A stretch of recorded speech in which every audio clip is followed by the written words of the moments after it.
What's up guys, Taylor here with Hot Brass Tactical, and today we're going to be going over the Kimber Ultra Crimson Carry 2.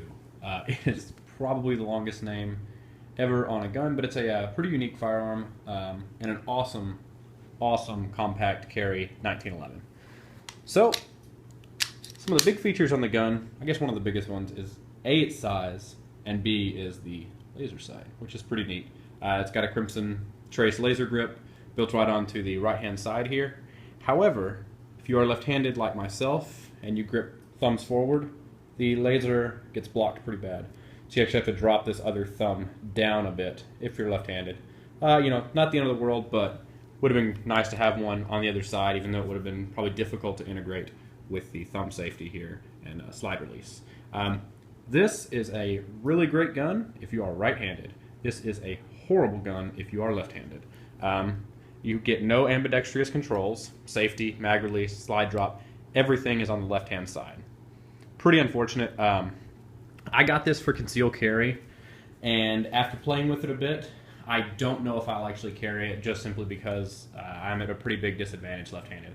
However, for a 3-inch barrel, I believe, 1911, it is a tack driver.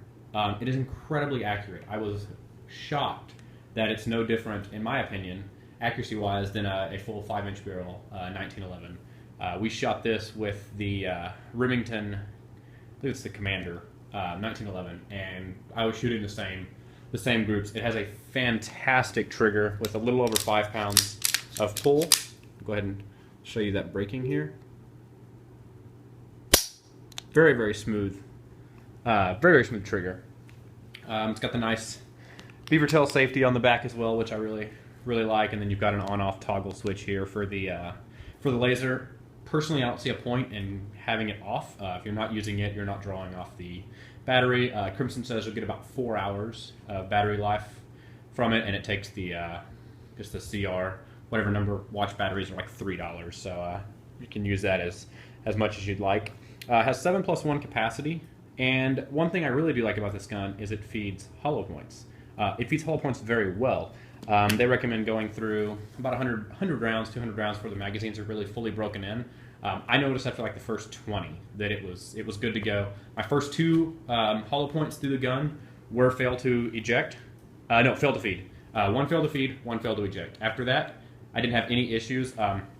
It's got a pretty nice slide ramp that you can see down in there, so it doesn't seem to have any trouble feeding as long as you don't limp wrist the gun. And believe me, you do not want to limp wrist a very small 1911. Anyways, it will jump out of your hand. Brings us to recoil on this gun.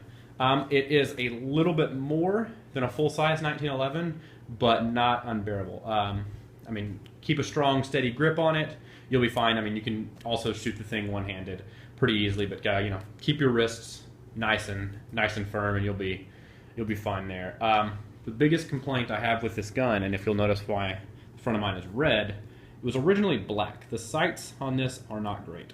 The front sight was black, and at 15 to 20 yards, I had trouble acquiring the target, so I was actually having to use the laser quite a bit more, which I didn't like. I got some really high-quality hardening nail polish, painted that on there, let that dry. There's a lot of YouTube tutorials on how to do it. It came out pretty well.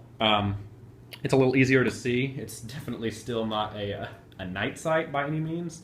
And like I said, if you go the step up on Kimber's 1911s, you will get the night sights on whatever the next version of this is. All around, it's a great gun. I probably wouldn't recommend it for concealed carry for a left-handed person, or if you're a smaller frame right-handed person. It's definitely got some weight to it, and it's still fairly wide. It is a bit smaller. Here is my my M&P that we just did the review on. It's a bit smaller than the M&P, but it's honestly not that much smaller. Here is it sitting directly on top of it. You've got, I mean, about an inch from carrying a full-size M&P. Height-wise, guns are about the same. Mags right at both weapons, so you can get the idea. They're about the same height-wise, and they're actually about the same width-wise. Believe it or not, the Crimson actually feels, the Kimber actually feels a bit heavier, even though the M&P is actually heavier. The weight is distributed in this a little bit better. Now, if we went mags loaded up, the M&P would be substantially heavier. I really like the M&P Shield. For concealed carry, you're going to get about the same capacity as the Crimson, or why don't I keep calling it that? The Kimber, the Crimson Kimber.